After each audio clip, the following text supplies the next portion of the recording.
Tout d'abord, qu'est-ce que la santé publique? Donc, la santé publique, la grande différence donc, par rapport aux autres domaines de la santé, c'est que le but, c'est vraiment d'agir pour améliorer la santé de population. Donc, on n'est pas dans un face-à-face avec un ou deux patients, on est vraiment avec l'ensemble d'une population, ou en tout cas des parties importantes de cette population. L'autre élément vraiment important et intéressant en santé publique, c'est qu'on va collaborer étroitement avec beaucoup d'autres disciplines. Donc on ne va pas s'intéresser uniquement à la santé, mais également à d'autres disciplines, on y reviendra. Alors vous voyez les divers domaines auxquels on va s'intéresser, notamment les statistiques, le droit aussi, la sociologie beaucoup, la psychologie, etc., etc. Donc toute une série d'autres domaines, ce qui fait que c'est un domaine très, très multidisciplinaire. Alors, si ce que vous voulez, donc ce que vous venez chercher, c'est justement d'abord, préparer un avenir où vous serez utile, soit ici, soit à l'étranger, puisqu'il y a aussi beaucoup de possibilités d'emploi à l'étranger via nos masters. Si vous voulez donc étudier et découvrir un domaine multidisciplinaire, et si vous voulez travailler donc avec cette vision globale de la santé, alors vraiment, vous êtes au bon endroit, et c'est une très bonne idée d'étudier la santé publique. Alors, la santé publique, donc, c'est vraiment apprendre à connaître ce qui détermine la santé de population, soit dans les pays à haut revenu, soit également dans les pays à bas et moyen revenu, puisqu'on essaie d'avoir un focus aussi sur l'ensemble de contextes différents.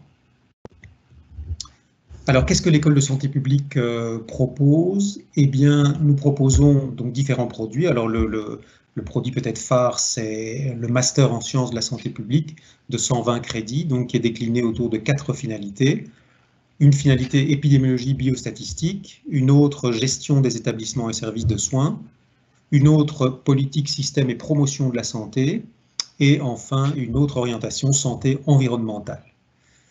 Mais nous proposons aussi 4 masters de spécialisation, un master en gestion des risques sanitaires d'1 an, un master en médecine du travail, ça c'est donc la spécialité médecine du travail en 4 ans, un master en méthode de recherche en santé globale d'1 année, et enfin un master en anglais Public Health Methodology d'1 an aussi. Et enfin, nous prévoyons également donc une formation doctorale complète, et donc on peut obtenir un doctorat en sciences de la santé publique à l'école de santé publique. Alors le master en santé publique donc s'organise de la façon suivante: un tronc commun de 60 crédits qui comprend 30 crédits de cours de base qui sont essentiellement donc des cours de méthodologie, le stage 15 crédits qui se fait donc dans le bloc 2, et le mémoire 15 crédits également aussi dans le bloc 2. Ça c'est donc 60 crédits de tronc commun, donc que tous les étudiants ont. Ensuite, en fonction des finalités que vous aurez choisies, vous aurez 30 crédits de ces finalités-là, donc vraiment dans votre spécialité, et il reste alors 30 crédits de cours à option, où là vous pourrez aller choisir des cours même en dehors de votre finalité. Notre but, c'est de continuer à avoir quand même une vision pas trop étroite, mais une vision quand même relativement globale de la santé publique. Et alors, comme vous le voyez aussi en haut à gauche sur la DIA, il est parfois demandé à des étudiants de prévoir des crédits complémentaires, donc s'ils n'ont pas les bases pour rentrer dans notre master, et on peut avoir un maximum de 30 crédits complémentaires. Alors, quels sont les plus de notre formation? On distingue le grand plus, disons, c'est le stage. Comme dans d'autres formations, il y a ici un stage professionnel qui permet vraiment à l'étudiant de se plonger dans le monde de ce que c'est la santé publique et de découvrir réellement ce que c'est. Et ce stage est combiné avec des séminaires interprofessionnels où on va faire interagir l'ensemble des professions médicales, donc pharmaciens, médecins, kinés, ostéopathes et spécialistes de la santé publique, autour d'un problème de santé pour vraiment montrer que l'approche d'un patient doit être idéalement pluridisciplinaire. Alors, une des grandes difficultés de nos étudiants, c'est que une grande partie d'entre eux travaillent, et or c'est un vrai master, c'est pas un demi-master, c'est un vrai master, et donc on fait vraiment un effort pour organiser les cours au mieux pour permettre de concilier études, activités professionnelles. Et donc, il faut vraiment faire attention de ne pas travailler à temps plein si possible. C'est vraiment difficile de combiner ce master et un travail temps plein en tout cas pendant l'entièreté du master. Alors, pour aider un peu les étudiants à s'organiser, donc le premier quadrimestre, là, il y aura le tronc commun à toutes les filières. Les cours en présentiel se donnent entre 3 jours et demi et 5 jours par semaine en fonction donc, du choix d'options et des compléments d'enseignement. Donc, c'est-à-dire qu'en gros, on peut dire que c'est un programme chargé. Par contre, le deuxième quadrimestre, là, les cours sont généralement dispensés sur la moitié de la semaine. On essaie de tout concentrer sur 2 jours et demi. Et là, une activité professionnelle à mi-temps est envisageable, mais attention, évidemment, en dehors du présentiel, pas oublier qu'il y a tous les travaux, et donc ça veut dire qu'il faudra quand même rattraper alors le soir ou les week-ends. Alors, on peut aussi alléger ses études. De nombreux étudiants font le choix donc d'alléger le cursus en l'étalant sur 3 ou 4 ans. Il faut noter que ça ne coûte pas plus cher. Le paiement du Minerval est adapté. Il se fait en fonction des crédits de chaque année. Et on peut aussi négocier auprès des employeurs des congés de formation, des créditants. Et alors, on vous donne à droite là un petit exemple. Donc, imaginez que quelqu'un a 135 crédits pour faire son master, c'est-à-dire les 120 plus 15 crédits complémentaires. S'il le fait en 2 ans, il fera par exemple 60 crédits la première année, 75 la deuxième. Si c'est trop lourd, il peut étaler en 3 fois, en 3 ans, avec 3 fois 45 crédits, ce qui souvent est quand même plus jouable si on travaille. Donc il y a toute une série de possibilités d'étalement qu'il ne faut pas négliger. Alors quelques mots maintenant sur les différentes filières, les différentes spécialités. Donc épidémiologie, biostatistique, ça c'est vraiment, il faut être passionné par les statistiques, passionné par l'analyse de données, puisque vraiment on va vous apprendre à analyser en profondeur des bases de données. Donc à ce moment-là, vous pouvez facilement trouver des emplois dans tous les organismes qui gèrent, qui recueillent des bases de données, qui donnent des rapports, qui donnent des rapports d'analyse, etc. Par exemple, l'INAMI, l'ONE, le SPF, les observatoires de la santé, les mutuelles, etc., l'Institut de santé publique, mais aussi des firmes pharmaceutiques qui sont très demandeuses de ce genre de profil, ou des équipes de recherche médicale, des équipes de recherche en santé publique, si vous voulez continuer à vous intéresser à la recherche. L'autre filière, c'est politique et système de santé. Là, on va vraiment vous apprendre à concevoir des projets de santé, des programmes de santé, à les gérer et à les évaluer. Donc, on est vraiment dans l'évaluation des politiques et des programmes de santé. Donc là aussi, il y a beaucoup de possibilités dans différents organismes, comme directeur de projet, chargé de projet, responsable de programme, etc., etc. Et alors, vous voyez, on vous met ici en italique des petits exemples d'étudiants qui témoignent un peu de leur parcours. Je n'ai pas le temps de les lire, mais vous pourrez les regarder. Alors, la filière plutôt promotion de la santé, là, c'est vraiment des métiers dont le but est vraiment de promouvoir la santé publique. Donc, on va aussi avoir, par exemple, des gestionnaires de programmes, par exemple, spécifiquement sur certaines thématiques, par exemple, comment communiquer, comment faire la promotion de la santé dans le cadre de certaines pathologies, comme le sida, comme pour une meilleure alimentation, comme dans le domaine des drogues, des assuétudes, etc. On peut être responsable de projets de programmes dans diverses institutions, aussi des mutuelles, des ministères, des observatoires, etc. Donc voilà, c'est vraiment le focus sur toutes les activités de promotion de la santé. Alors, la filière gestion, qui est pour le moment la filière, disons, où il y a le plus d'étudiants, là, c'est vraiment une filière qui peut mener à certaines spécialités, parfois où le titre est vraiment requis, comme par exemple directeur de maison de repos. Vous pouvez devenir directeur médical, chef de service médical, directeur du département infirmier, cadre infirmier, ou alors plutôt rester aussi dans la recherche, dans l'enseignement. Donc c'est vraiment la gestion des services de santé, avec encore ici en italique donc un témoignage. Et alors on a la filière qui est la plus récente chez nous, c'est la filière santé environnementale, qui est une filière évidemment très intéressante, notamment avec tout ce qui se passe aussi maintenant. C'est une filière donc, qui s'intéresse vraiment à la relation entre environnement et santé. Ça va donc des polluants, des toxiques, jusqu'aux des problèmes de bruit, etc. etc. Donc c'est très vaste. Et là aussi, vous pouvez, il y a des tas de nouveaux métiers qui se créent dans la gestion justement de programmes de santé, spécialement dans la santé environnementale.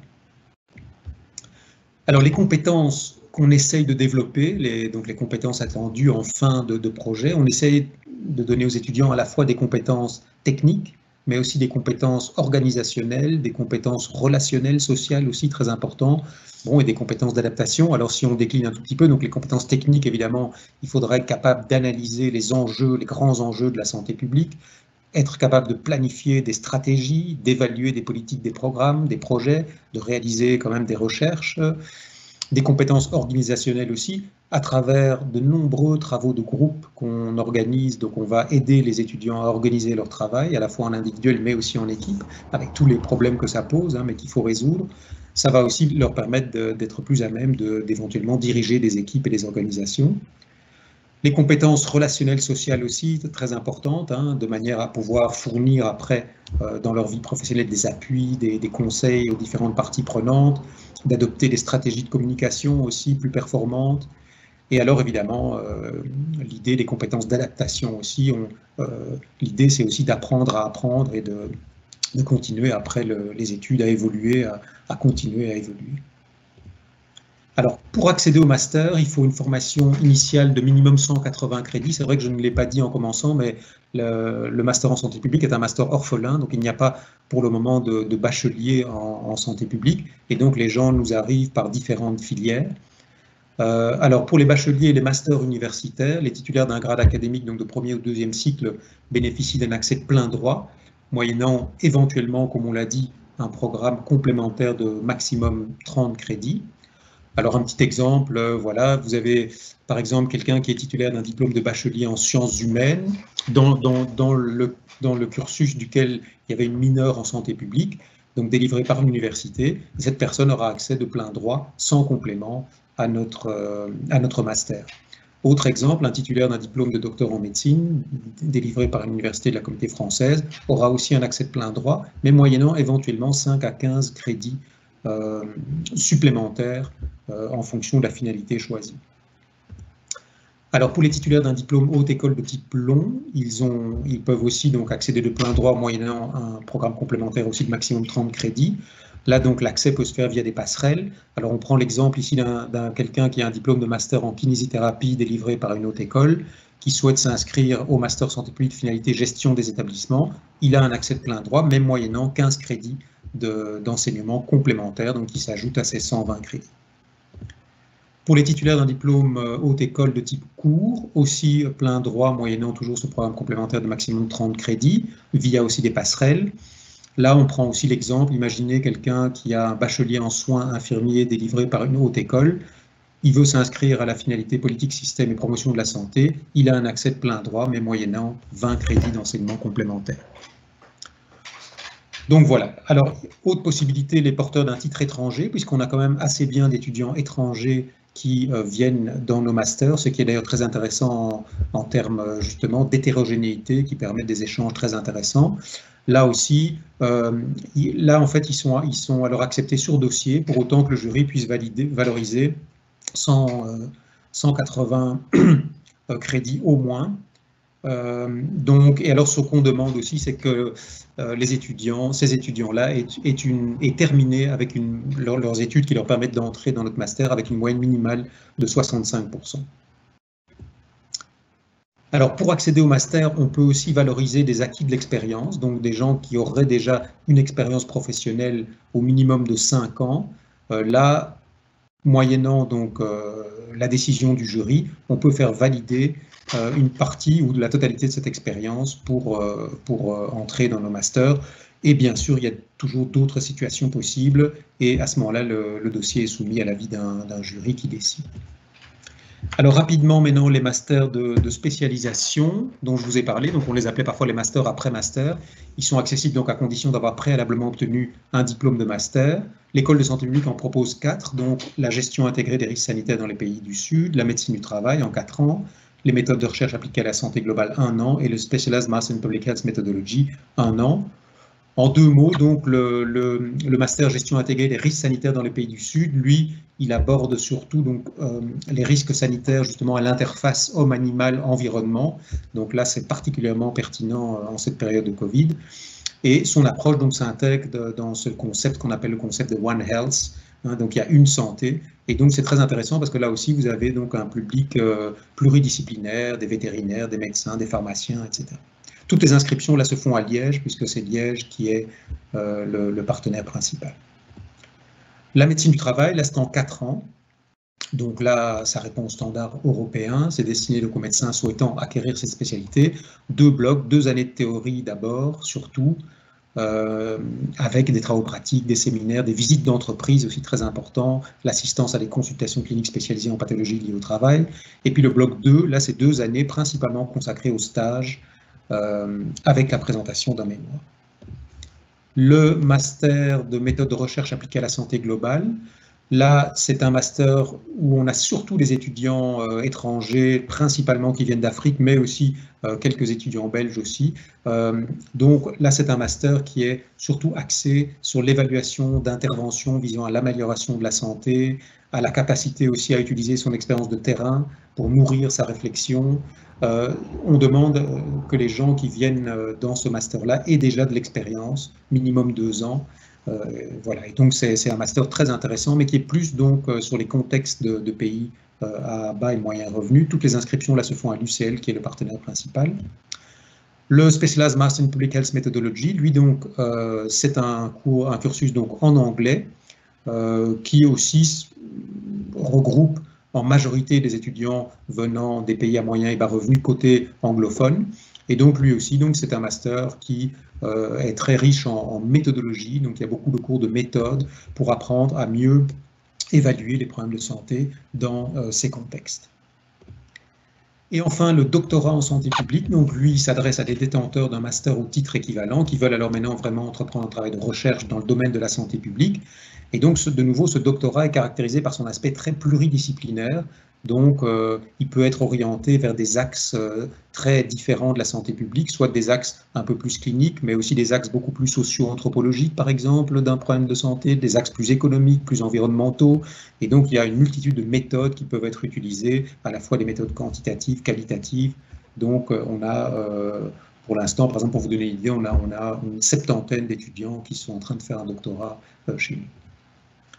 Alors là, c'est juste quelques rappels pour les admissions, donc avec les dates. Les admissions pour les étudiants non européens, c'était jusqu'au 30 avril. Pour les européens, c'est jusqu'au 20 septembre. Pour les doctorats, ça c'est un peu plus large. Voilà, là vous avez donc tous les renseignements. Là, c'est les renseignements sur l'équipe d'administration facultaire de l'École de santé publique, donc qui vous attend avec grand plaisir. Et alors, pour terminer, on voulait vraiment insister sur cette diapositive-là, qui n'est pas mise là uniquement pour finir en beauté, mais à l'École de santé publique, nous voulons vraiment porter une attention, et nous portons une attention très très importante à la convivialité, ce qui d'ailleurs nous manque beaucoup pour le moment. Et donc, il y a toute une série d'activités. Le bureau étudiant, notamment, est très actif pour organiser des activités. Vous voyez, il y a notamment des activités de vente de soupe, de vente de jus de fruits.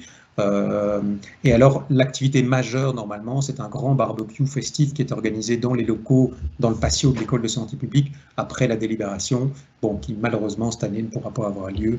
Mais donc, c'est un aspect vraiment que nous privilégions, cette convivialité pour que ces études se passent dans les meilleures conditions possibles. Voilà, je vous remercie et maintenant, je suis prêt, avec l'aide de Madame Herzey, à répondre à toutes les questions que vous voudrez bien nous poser.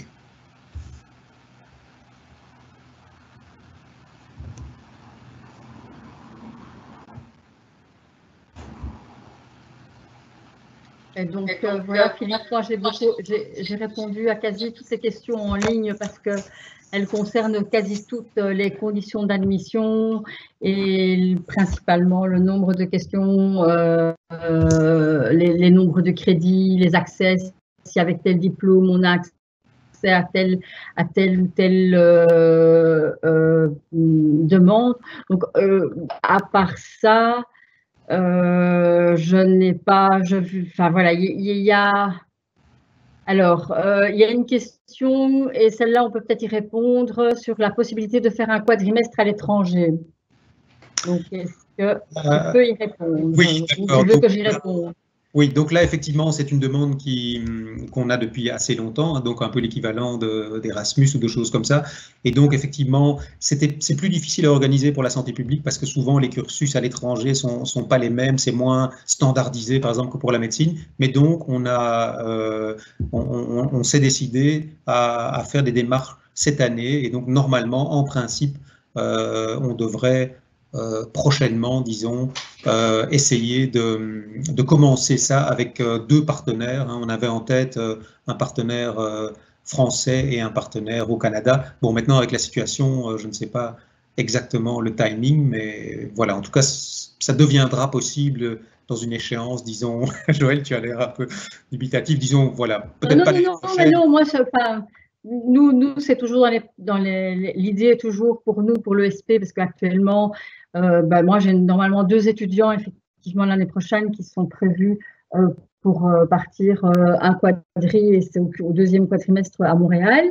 Donc, ces étudiants partent pour l'instant sur une convention qui est la convention institutionnelle de l'ULB, parce que l'école de santé publique n'a pas encore de convention bilatérale propre et directe avec l'école de santé publique de Montréal.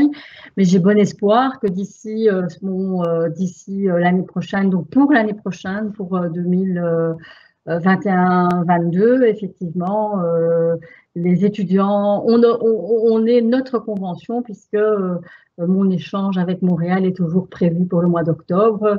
On croise les doigts pour que je puisse aller mettre ça en place, et de sorte que l'année prochaine, on puisse vraiment offrir des places à ces étudiants. Donc voilà, il y a beaucoup de questions aussi sur l'horaire, quoi. Donc là, je propose, moi, si tu permets, Philippe, d'y répondre, parce que effectivement,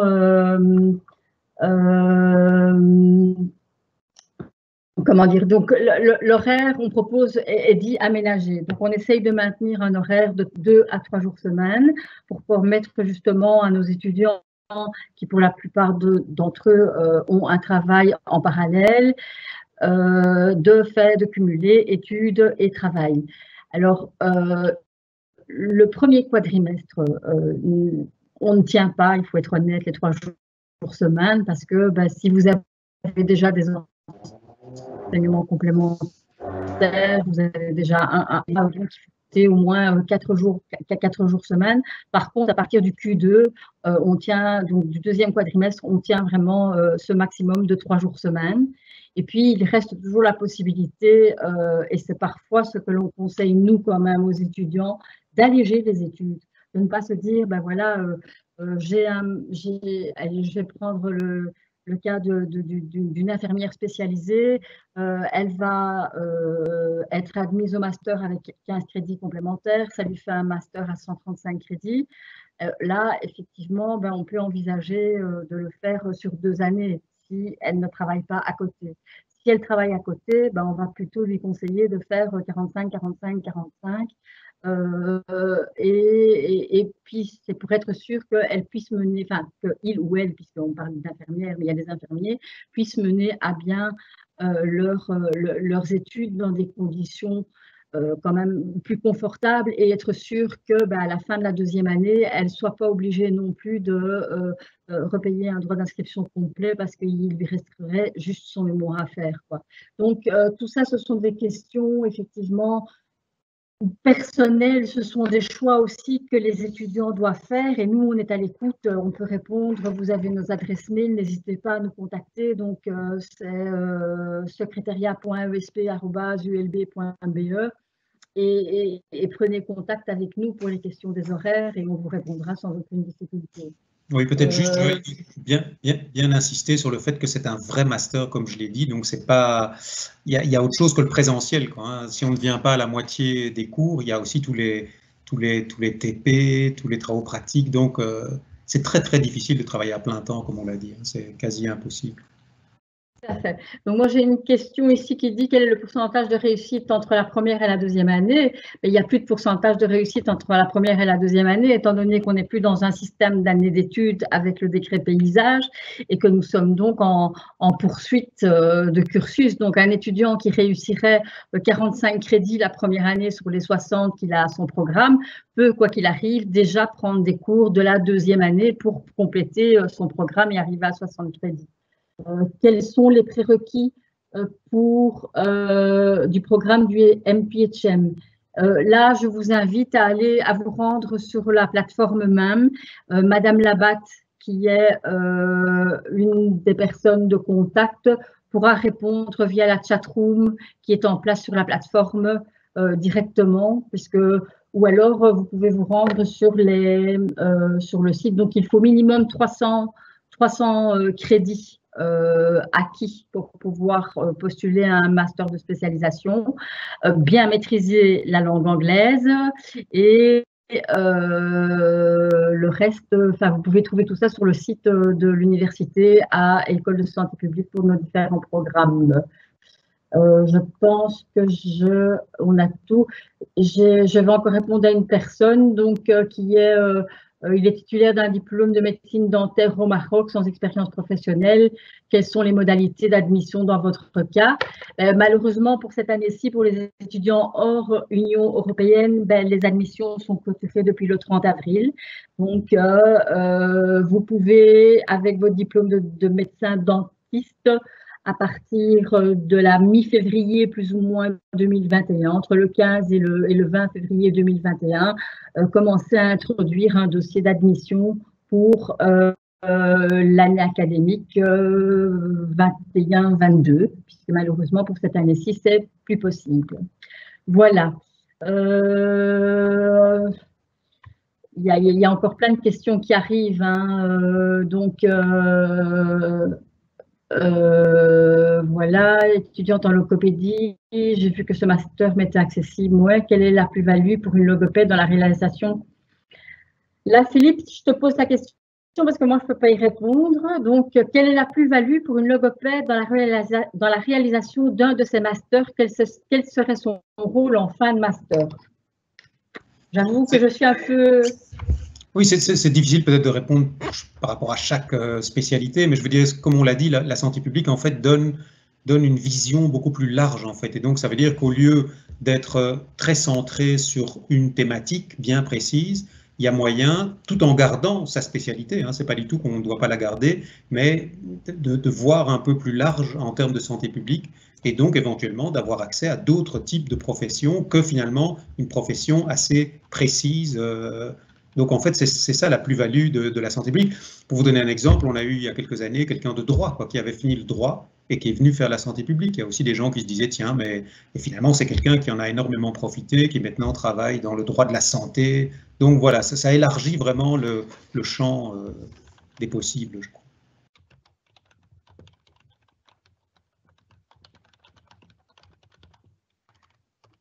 Ok. Il y a quelqu'un qui demande s'il peut avoir le support de présentation. Je ne sais pas si en général, ils sont accessibles sur le support de présentation est accessible sur la plateforme. Donc, ça, il n'y a pas de souci. J'ai une personne qui demande si elle est à la recherche d'un promoteur pour un doctorat en santé publique. Là, je pense que c'est ton domaine en plus, puisque le domaine d'expérience, c'est la dénutrition. Donc, je propose que cette personne te contacte directement. Voilà, oui, pas de problème. Donc là, il faut effectivement un protocole, etc. Vous nous contactez, on regarde si c'est possible. Ouais.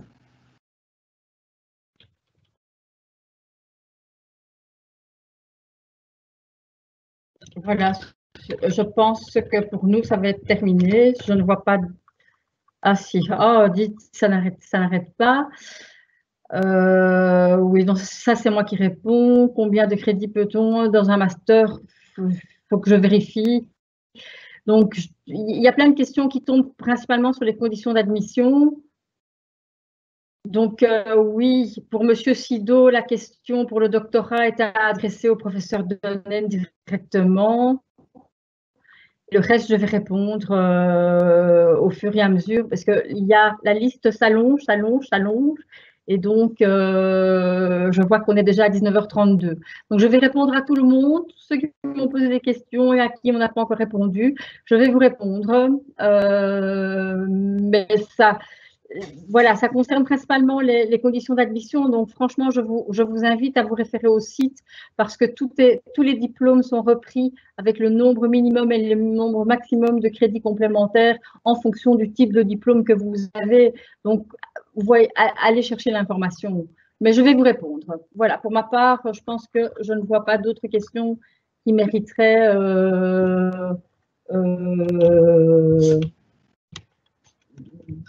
de plus amples informations. De toute manière, nous sommes disponibles. Nous avons actuellement des personnes qui sont dans la chat room sur la plateforme, donc n'hésitez pas à prendre contact avec elles.